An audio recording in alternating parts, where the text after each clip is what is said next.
இந்த கன்னத்துக்குழி, கண்ணுக்கு கீழே இந்த பகுதிகளில், நெத்தி பகுதிகளில், இந்த நெத்தி இந்த இடத்துல இந்த மாதிரி தண்ணியை வந்து யூஸ் பண்ணுறப்போ, தண்ணிக்குள்ளே வந்து கை விடுறப்போ அவங்களுக்கு என்ன ஆகும் அப்படின்னா உடனே அவங்களுக்கு வந்து அலர்ஜிக் ரியாக்ஷன்ஸ் ஏற்பட ஆரம்பிச்சிடும்.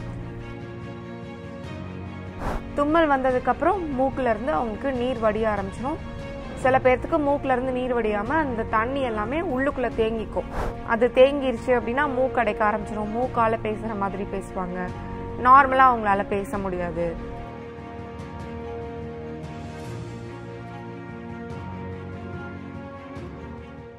சைனசைட்டிஸ் தொந்தரவு அப்படின்னா என்ன அப்படின்னா, நம்மளுக்கு மழை பெய்யும் போது, கிளைமேட் குளிராக இருக்கும்போது, காலையில் குளிர்ந்த காற்று வீசும்போது, இந்த மாதிரி டயத்தில், அதுக்கப்புறம் ஒரு சில பேர்த்துக்கு தலை குளிச்சுட்டு வந்ததுக்கப்புறம், ஒரு சில பேர்த்துக்கு கை ஈர தண்ணியில் விட்டுட்டாலே, ஒரு சில பேர்த்துக்கு காலையில் பாத்ரூம்குள்ளே நுழையிறப்போ அந்த ஈர தரையில் வந்து காலை வச்சுட்டாலே, இந்த மாதிரி தண்ணியை வந்து யூஸ் பண்ணுறப்போ, தண்ணிக்குள்ளே வந்து கை விடுறப்போ அவங்களுக்கு என்ன ஆகும் அப்படின்னா உடனே அவங்களுக்கு வந்து அலர்ஜிக் ரியாக்ஷன்ஸ் ஏற்பட ஆரம்பிச்சிடும்.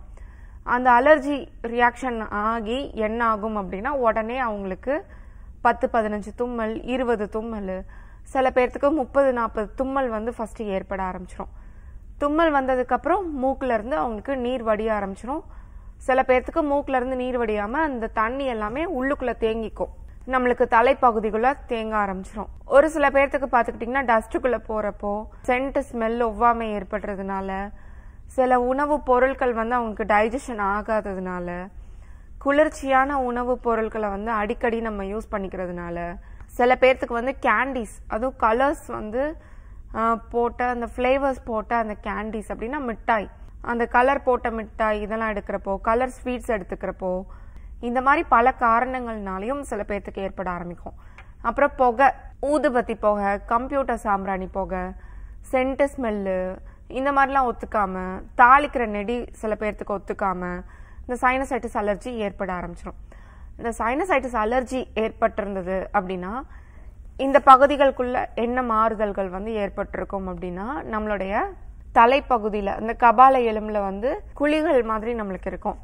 அந்த குழிகளை தான் நம்ம வந்து காற்று அறைகள் அப்படின்னு நம்ம சொல்லுவோம். அந்த குழிகளில் பெரும்பாலும் காற்று தான் நம்மளுக்கு இருக்கணும். அந்த காற்று இருந்தால் தான் நம்மளுக்கு வந்து ஃப்ரீயாக இருக்கும். நம்ம பேசுறதுக்கு எல்லாத்துக்குமே நம்மளுக்கு வந்து ஒரு சிரமம் இல்லாமல் நம்மளுக்கு ஃப்ரீயாக இருக்கும். அந்த காற்று அறைகளில் வந்து அந்த குழிகளில் வந்து நம்மளுக்கு சைனசைட்டிஸ் இன்ஃபெக்ஷன் ஆகிறதுனால அதிகமாக செக்ரீட் ஆகக்கூடிய அந்த நீர், அதே மாதிரி அந்த சளி எல்லாமே அங்கனுக்குள்ள வந்து நம்மளுக்கு தேங்க ஆரம்பிச்சிடும். அது தேங்கிருச்சு அப்படின்னா மூக்கு அடைக்க ஆரம்பிச்சிடும். மூக்கால் பேசுகிற மாதிரி பேசுவாங்க. நார்மலாக அவங்களால பேச முடியாது. அதுக்கப்புறம் தலை பாரம் வந்து ஏற்பட ஆரம்பிக்கும்.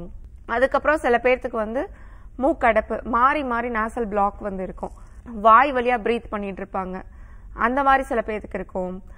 அப்புறம் சில பேர்த்துக்கு வந்து மூக்கில் வந்து சத வளர்ச்சி மாதிரி ஏற்பட்டு மாசம் ஃபுல்லாக அடைப்பு இருக்கும். அதுக்கப்புறம் மூக்கு வளைவு, இந்த டீவியேஷன், அந்த நாசல் செப்டம் வந்து வளைஞ்சு இருக்கிறதுனால, டீவியேஷன் இருக்கிறதுனால பார்த்தீங்க அப்படின்னா அதனாலையும் மூக்கடைப்பு வந்து சில பேர்த்துக்கு வந்து இருக்கும்.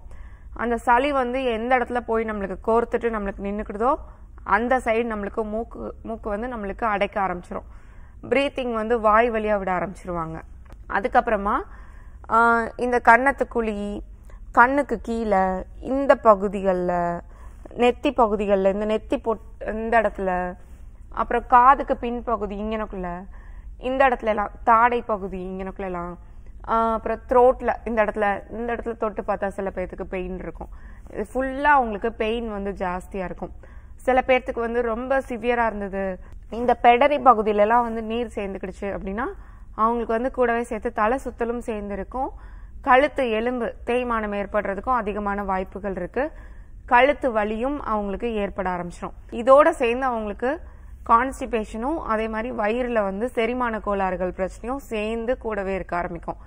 இந்த மாதிரி சைனசைட்டிஸ் ப்ராப்ளம் இருந்தது அப்படின்னா 3 months 4 months நல்லா அலர்ஜி தொந்தரவு சரியாகிற மாதிரி, ரத்தம் நல்லா ஊறி வர மாதிரி, இம்யூனிட்டி நல்லா பில்டப் ஆகுறதுக்கு நல்ல மூலிகை மருந்துகள் எங்களுடைய மருத்துவமனையில் கொடுக்குறோம். அது தொடர்ந்து ஒரு 3-4 months சாப்பிட்டு வந்தோம் அப்படின்னாவே சைனசைட்டிஸ் ப்ராப்ளம் கம்ப்ளீட்டாக சரியாயிரும், கியூர் ஆயிரும். வாழ்நாள் முழுக்க திரும்ப வராமலும் பார்த்துக்கலாம். என் பேர் மஞ்சுளா, 63 வயசு ஆகுது. நான் காஞ்சிபுரத்துலேருந்து வரேன். எனக்கு வீசிங்லாம் ரொம்ப இருந்தது. 2 வேளை பப் அடிப்பேன். ரொம்ப மருந்து மாத்திரை தான் சாப்பிட்டுன்னு இருந்தேன். வீசிங் 15 வருஷமாக இருக்குது.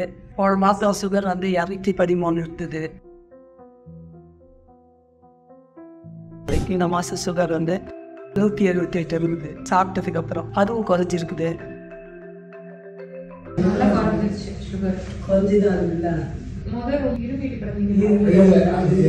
பேசவே முடியாது, மூச்சு வாங்கிட்டு இப்ப பரவாயில்ல, நல்லா பேசுறேன். இருமலே இல்லைம்மா, அதுதான் அதிகமா இருமையில இருப்பாங்க. இருமையிலேதான் இருப்பேன். இருமல் இது சளி வருது. சளி வரும். வளர்ச்சிக்கல் இருந்தது, அதுவும் பரவாயில்ல. முட்டி வலி இருந்தது, அதுவும் பரவாயில்ல, நல்லா இருந்தது. இப்போ இங்க 1 மாசமா வந்து மருந்து சாப்பிட்றேன். எல்லாமே நல்லா இருக்குது. உடம்பு ரொம்ப ஆரோக்கியமா இருக்குது. மருந்தும் நல்லா சாப்பிட்ற மாதிரி இருக்குது. எந்த குறையுமே இல்லை, நல்லா இருந்து. என் பேர் செல்வகுமார், செல்வப்பாட்டி. நான் வந்து ரிபின்ஸில் இருக்கிறேன். எனக்கு வந்து ஃபிட்ஸ் ப்ராப்ளம் இருந்தது. அதுக்கு டேப்லெட்ஸ் வந்து எடுத்துருந்தேன்.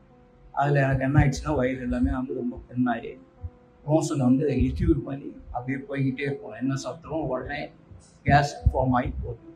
எது சாப்பிட்டாலும் உடனே வித்தின் ஒரு 1/2 hour நான் மோஷன் போய் ஆகணும். அதனால் நான் வந்து வீட்டை விட்டு வெளியில் எங்கேயுமே போகிறது கிடையாது. வெளியில் எதுவும் ஃபுட்டும் எடுத்து வைக்கிறேன்.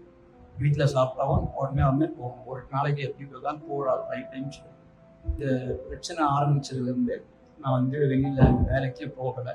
இந்த ஃபிட்ஸு இருக்கிறதுனாலையும் யாரும் வெளியில் வேலைக்கு போகக்கூடாதுன்றாங்க. நான் புதுங்கிறது தான் வேலை ஜாப் ஒர்க் பண்ணுவேன். முதல்ல வந்து ஃபிட்ஸ் இருக்கும்போது நைட்டு படுத்துட்டு காலையிலே எழுந்திரிச்சா உடனே உட்கார முடியாது, தலை அப்படின்னு சொல்லி திரும்ப படுக்கிறது கொஞ்ச நேரம் கொஞ்சமாக தான் நான் இதுவாகி எழுந்திருப்பேன். இந்த பேஷண்ட்டுக்கு பார்த்தீங்கன்னா இரிட்டபிள் பவல் சிண்ட்ரோம் ப்ராப்ளம் இருக்குது. அவங்களுக்கு சாப்பிட்டாலே அடிக்கடி மோஷன் போகிற மாதிரி இருக்கும். இந்த மாதிரி பிரச்சனை இருந்தாலும் நம்ம சித்த மருத்துவத்தை மூலிகை மருந்துகள் எடுத்தாலே நம்மளுக்கு செட் ஆகிடும். மேடம்கிட்ட வந்து 1 month ட்ரீட்மெண்ட் எடுத்து இப்போ நார்மலாக இருக்கும். 2 வீலர் கம்பல்சரி போகிறேன். வெளியில் டிஃபன் எடுத்துகிட்டு போய் வெளியில் உட்காந்து கூட சாப்பிட்றேன். எந்த ப்ராப்ளமும் இல்லை, நல்லா இருக்கேன். நான் வேலைக்கும் போயிருக்கேன். நான் திருவள்ளூர் கோவர்தன் பேசுகிறேன். எனக்கு வீசிங் இருந்தது. 9 வருஷமாக வீசிங் பல்வேறு மருத்துவமனைக்கு சிகிச்சை பெற்றேன். ஒரு நாளைக்கு 3 இன்ஹேலர் வந்து காலையிலும் மாலையிலும் எடுத்து வந்தேன். தற்போது வரை குணமாகவில்லை. தற்போது 1 மாதம்தான் ஆகிறது அரசு மருத்துவமனை வந்து. இப்போது 1 மாதத்திற்கெல்லாம் 2 முறை தான் இன்ஹேலர் எடுத்தேன். இங்கே மருத்துவ சிகிச்சை எடுத்துட்டு மிகவும் அருமையாகவும் ஆரோக்கியமாகவும் என் உடல் எனக்கு தோன்றுகிறது. என் பேர் கலைச்செல்வி. நான் பெங்களூர்லேருந்து வரேன். எனக்கு மோர் தென் 2 years வீசிங் இருந்தது, காஃப் இருந்தது. இங்கே வந்து 1 month தான் ஆயிடுச்சு. 1 month அந்த டேப்லெட் எடுத்துகிட்டு எனக்கு காஃப் இந்த சுத்தமாகவே இல்லை. ஃபுல் கிளியர் ஆகிட்டு இருக்குது. வீசிங் குறைஞ்சிருக்கு. வீசிங் இல்லை எனக்கு சுத்தமாக. இப்போ இன்னலர் யூஸ் பண்ணிட்டு இருந்தேன். இப்போ அது கூட யூஸ் பண்ணுறது இல்லை நான் இங்கே வந்த பிறகு. ஸோ நான் இங்கே அகெயின் ட்ரீட்மெண்ட்டுக்காக யாரெல்லாம் வந்தப்போ ரெஃபர் பண்ணுவாங்க.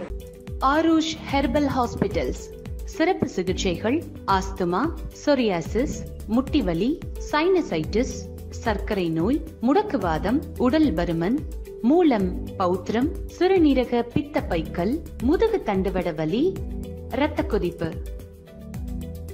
பெண்களுக்கான சிகிச்சைகள், நீர்க்கட்டிகள், ஃபைப்ராய்டு கட்டிகள், கர்ப்பப்பை சிகிச்சை, மாதவிடாய் கோளாறு, தைராய்டு, கருக்குழாய் அடைப்பு, வெள்ளைப்படுதல், வயிற்றுவலி, குழந்தையின்மை, முடி உதிர்தல், ஹார்மோன் கோளாறு. அனைத்து வகையான நாள்பட்ட நோய்களுக்கும் அறுவை சிகிச்சை இல்லாமல், எந்தவித பக்க விளைவுகள் இல்லாமல், வாழ்நாள் முழுவதும் திரும்ப வராமல் இருக்க இயற்கை முறையில் ஹெர்பல் மருந்துகள் மூலம் எங்கள் ஆரூஷ் ஹெர்பல் மருத்துவமனையில் சிறப்பு சிகிச்சை அளிக்கப்படும். Aarush herbal hospitals. Address number 6 Veeru tower, Jawaharlal Nehru சாலை, ஈகாட்டுத்தாங்கல், சென்னை 600032. Call 0730 5744 144.